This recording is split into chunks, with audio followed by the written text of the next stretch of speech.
யாரெல்லாம் இலங்கை, இந்தியா போன்ற நாடுகளிலிருந்து கனடாவுக்கு நீங்க போகணும் என்று சொல்லி யோசிக்கிறீங்களோ இந்த காணொளி முழுக்க முழுக்க உங்களுக்கானதான்.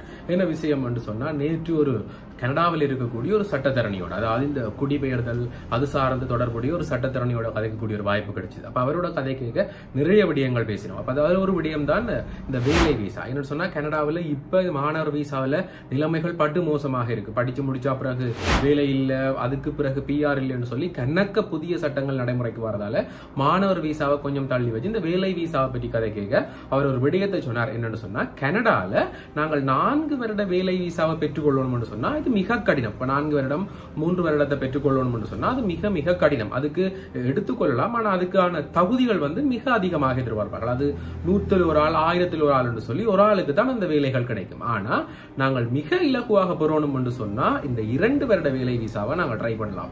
அதுக்கான ஒரு சில வழிகள் சொன்னார்.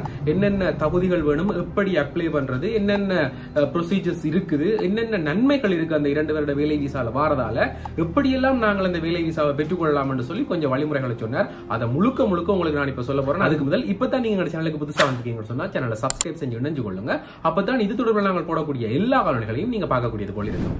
என்ன விஷயம் என்று சொன்னா, இப்ப இந்த 2023 இருந்து நாங்கள் மிக அதிகமான பேர் கனடாக்கு போய் கொண்டிருக்கோம். விசிட் விசால போறோம், ஸ்டூடெண்ட் விசால போறோம், மிக குறைவானாக்கள் ஒர்க் விசால போறோம். என்ன சொன்னா, ஒர்க் விசா பெற்றுக்கொள்றது மிக கடினம். ஏன் எங்க பிளவுறோம் என்று சொன்னா, நாங்கள் எல்லாருமே 4 வருட வேலை விசாவுக்கு ட்ரை பண்றோம். இருக்கக்கூடியதுல மிக அதிகமான வருடம் 4 வருட வேலை விசா தான். சோ அந்த 4 வருட வேலை விசாவுக்கு ட்ரை பண்ணிக்க கன பேருக்கு அது கிடைக்கிறது இல்லை. ஏன்னு சொன்னா அது மிக மிக மிக கடினமானது. அதுக்கு எதிர்பார்க்கப்படுற தகுதிகள் என்றது கூட ஹை ஸ்கில் ஒர்க்கர்ஸா இருக்கக்கூடியவர்கள் தான் அந்த 4 வருட வேலை விசாவுக்கு போய்கொள்ளலாம். ஆனா நாங்கள் சாதாரணமா ஒரு வேலை விசாவுக்கு ட்ரை பண்ணும்போது, ஒரு 2 வருட வேலை விசாவுக்கு ட்ரை பண்ணும்போது இது அநேகமான ஆட்களுக்கு சக்சஸ் ஆயிருக்குது. கணக்கு பேருண்ட சக்சஸ் ஸ்டோரியையும் அந்த லோயர் சொல்லியிருந்தார். அப்ப என்ன மாதிரி அவர்கள் அப்ளை பண்ணவர்கள் இப்படி மிக இலகுவாக வந்தவர்கள் என்று சொல்லி. அப்ப முதலாவது அதுல இருக்கிற நன்மையான விடயம் என்னன்னு சொன்னா 2 வருட வேலை விசா. சோ 2 வருடத்துல நாங்கள் எங்களோட நாட்டுக்கு திரும்பி வந்துருவோம் என்று சொல்லித்தான் எங்களை கனடாவுக்கு எடுக்க போயிடும். சோ அதுக்கான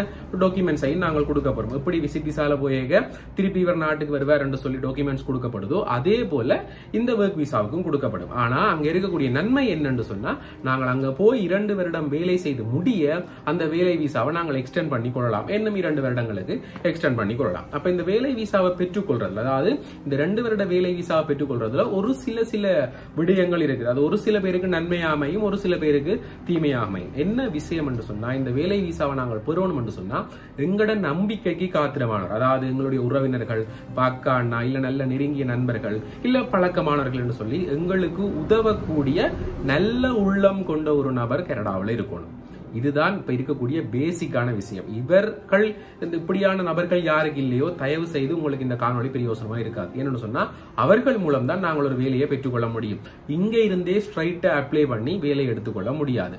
ஆனா கனடால இருக்கக்கூடிய நண்பர்கள், உறவினர்கள் என்று சொல்லி யாராவது ஒருவர் எங்களுக்கு இந்த 2 வருட வேலை விசாவை மிக இலகுவாக பெற்றுக்கொள்ளலாம். பெரிய கம்பெனிஸ், பெரிய அப்படியான ஒரு இடத்துல தான் பெறணும் என்று சொல்லி இல்ல. சாதாரண ஷாப்பிங் மால்ல தொடங்கி, ஒர்க் ஷாப்ல தொடங்கி, போஸ்ட் ஆபீஸ் அப்படின்னு சொல்லி சாதாரண இடங்களிலேயே பெற்றுக்கொள்ளக்கூடிய மாதிரி இருக்கும். இது மிக மிக மிக இலகு, இருக்கிறதுலயே மிக இலகுவான விடயம். சோ அப்படி ஒரு ஒர்க் பெர்மிட் பெறணும். 2வது தகுதி என்னன்னு சொன்னா, எங்களுக்கு ஆங்கில மொழி புலமை இருக்கணும். அதாவது IELTS எக்ஸாம்ல ஜெனரல்ல நாங்கள் 4.5 ஆவது எடுத்திருக்கணும். இது என்னத்துக்கு சொன்னா எங்களோட விசா ப்ரோசஸுக்கு கட்டாயம் தேவை. நீங்கள் என்னதான் இங்கிலீஷ்ல ஒரு டேலண்டான பர்சனா இருந்தாலும் கூட இந்த IELTS எக்ஸாம் எழுதி இருக்கணும். என்னன்னு சொன்னா அதுதான் உங்களோட விசா ப்ரோசஸுக்கு ஹெல்ப் பண்ணும். சோ இது இருக்கக்கூடிய 2வது தகவல். 3வது என்னன்னு சொன்னா, உங்களோட எந்த வேலைக்கு எடுக்க போயினமோ அந்த வேலைக்கு நீங்க தயாராகி கொள்ளணும். ஒருவேளை உங்களுக்கு ஒரு ஃபுட் சிட்டி வேலை தெரியாதுன்னு சொன்னா, ஆனா உங்களால ஒரு ஃபுட் சிட்டி விசா ஒன்று, அதாவது ஜாப் ஆஃபர் ஒன்று எடுக்க முடியும் என்று சொல்லி நீங்க யோசிச்சா அந்த வேலைக்கு நீங்க தயாராகி கொள்ளணும். என்னென்ன வேலைகள் இருக்கு, எப்படியான வேலைகள் நாங்கள் செய்யணும் என்று சொல்லி அதுல ஆராய்ஞ்சு அதுக்கு நீங்க தயாராகி கொள்ளணும். இது மிக இலகு. என்ன வேலை என்று பார்த்துட்டு அதுக்கு நாங்கள் ரெடி ஆகி கொள்றது. அடுத்த விஷயம் என்னன்னு சொன்னா, மெடிக்கல் எடுக்கணும். அதாவது எங்களுக்கு நோய்கள் அப்படியான விடயங்கள் இல்லைன்னு சொல்லி மெடிக்கல் எடுக்கணும். இதுதான் இருக்கக்கூடிய பேசிக்கான அந்த 4 நடைமுறையும். இதைத்தான் இருக்கக்கூடிய மிகப்பெரிய விடயம். அதான் நான் முன்பு சொன்னது போல, கனடால ஒரு நெருங்கிய நண்பர், உறவினர் என்று சொல்லி யாராவது இருந்தா அவர்கள் உங்களுக்கான ஜாப் ஆஃபர் எடுக்கணும். இப்ப ஜாப் ஆஃபர் எடுக்க போறோம் என்று சொன்னா எங்களுக்கு LMA என்று சொல்லி ஒரு சர்டிபிகேட் வேணும். அதாவது தொழிலாளர் சந்தை தாக்க மதிப்பீடு என்று சொல்வார்கள். அப்ப அதால அங்கீகரிக்கப்பட்ட நிறுவனங்கள்ல தான் நாங்கள் ஜாப் ஆஃபர் எடுத்துக்கொள்ளலாம். அப்படி எடுத்தா தான் நாங்கள் இங்க இருந்து, அதாவது வெளிநாடுகள்ல இருந்து கனடாவுக்கு வேலைக்கு போகலாம் என்றதை உறுதிப்படுத்துறது. சோ அப்படியான ஜாப் ஆஃபர்ஸ் எடுக்கும் போது LMA சர்டிபிகேட்டும் சேர்ந்து எடுக்கணும். இப்ப இந்த LMA யார் எடுக்கிறதுன்னு சொன்னா நீங்கள் எடுக்கிறது இல்ல. அதாவது யார் அப்ளை பண்றோமோ நாங்கள் எடுக்கிறது இல்ல. எங்களை வேலைக்கு ஹையர் பண்ணக்கூடிய அந்த இடங்கள், இப்போ ஒரு ஒர்க் ஷாப் வந்து வைங்க, ஒரு கராச்சில இருக்கக்கூடிய ஒரு ஒர்க் ஷாப். சோ அப்படி ஒரு வேன் திருத்திர ஒரு இடம் சொல்லி வைப்போம். அப்படி இருக்கக்கூடிய அந்த இடத்துல இருக்கக்கூடிய அதிண்ட ஓனர் தான் அங்க இருக்கக்கூடிய கனேடியன் கவர்மெண்ட் LMA லைசன்ஸுக்காக அப்ளை பண்ணுவார். சோ அப்படி அப்ளை பண்ணி அவருக்கு பாசிட்டிவான ரிசல்ட்ஸ், அதாவது ஓகே நீங்கள் எடுத்து ஹையர் பண்ணி கொள்ளலாம் என்று சொல்லி அவருக்கு லைசன்ஸ் கொடுத்தால் உங்களுக்கு ஜாப் ஆஃபர் தரலாம். சோ அப்படி ஒரு முதலாவது ஸ்டெப் அங்க செய்ய வேண்டி இருக்குது. அதுக்கு பிறகுதான் உங்களுக்கு ஜாப் ஆஃபர் வருமா இல்லையான்றதை நீங்கள் தெரிஞ்சு கொள்ளக்கூடிய மாதிரி இருக்கும். சோ இது வந்து இந்த லைசன்ஸ்ன்றது நார்மலா எடுக்கக்கூடிய மாதிரி இருக்கும். எல்லாராலையும் ஒரு அதுக்கு எடுக்கிறதுக்கு சொல்லி கொஞ்சம் படிமுறைகள் இருக்குது. அது என்னன்னு சொல்லியும் ஏற்கனவே ஒரு காணொலியில தெளிவா போட்டிருக்கேன். சோ அதை பற்றி இதுல கதைச்சு நேரத்தை கூட்ட விரும்பல.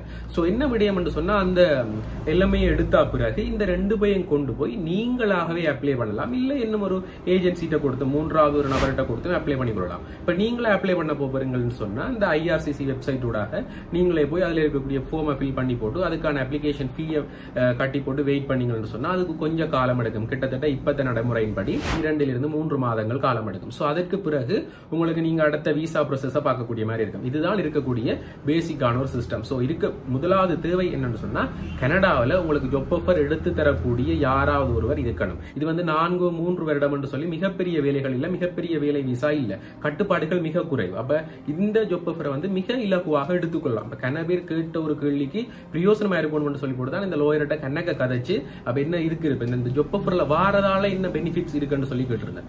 அவர் என்ன சொல்லி இருந்தாருன்னு சொன்னா, இந்த ஜாப் ஆஃபர்ல வாரதால மிக இலகுவாக முதலாவது உங்களுக்கு விசா கிடைச்சிடும். ரெண்டாவது, நீங்க உங்களோட ஃபேமிலியை எடுத்துக்கொள்ளலாம். உங்களோட ஃபேமிலி என்று சொல்றது உங்களோட பார்ட்னர்ஸ், அதாவது கணவன் என்ற மனைவி, மனைவி என்ற கணவனை நீங்கள் எடுத்துக்கொள்ளலாம். அவர்களுக்கு ஓப்பன் ஒர்க் பர்மிட் கிடைக்கும். அதாவது நீங்கள் வந்து ஒரு முதலாளிகிட்ட தான் வேலை செய்ய போறீங்க, அதாவது க்ளோஸ் ஒர்க் பர்மிட், அதாவது அந்த முதலாளிகிட்ட மட்டும்தான் நீங்கள் வேலை செய்யலாம். ஆனா நீங்கள் அப்படி போகும்போது உங்களோட கணவனை கூட்டிக் கொண்டு போனாலோ இல்ல மனைவியை கூட்டிக் கொண்டு போனாலோ அவர்களுக்கு ஓப்பன் ஒர்க் பர்மிட் கிடைக்கும். அதாவது எந்த ஒரு முதலாளிக்கு கீழையும் வேலை செய்ய அவர் வந்து அனுமதிக்கப்படுவார். இதற்கு பிறகு அங்கால இருக்கக்கூடியது, நீங்க வந்து கனடாவுடைய நிரந்தர குடியுரிமைக்கு நீங்க விண்ணப்பிச்சுக் கொள்ளலாம். அதாவது 2 வருடங்கள் வேலை செஞ்சு அதற்கு பிறகு அதே முதலாளி உங்களுக்கு ஜொப்ப வந்து நான் இன்னும் அடுத்த 2 வருடங்களுக்கு தாரன் இல்லை 3 வருடங்களுக்கு தாரன் என்று சொல்லி அவர் எக்ஸ்டெண்ட் பண்ணி தந்தா அதற்கு பிறகு நீங்க நிரந்தர குடியுரிமைக்கு விண்ணப்பித்துக் கொள்றதுக்கான தகுதியான ஒரு நபரா மாறிடுவீங்க.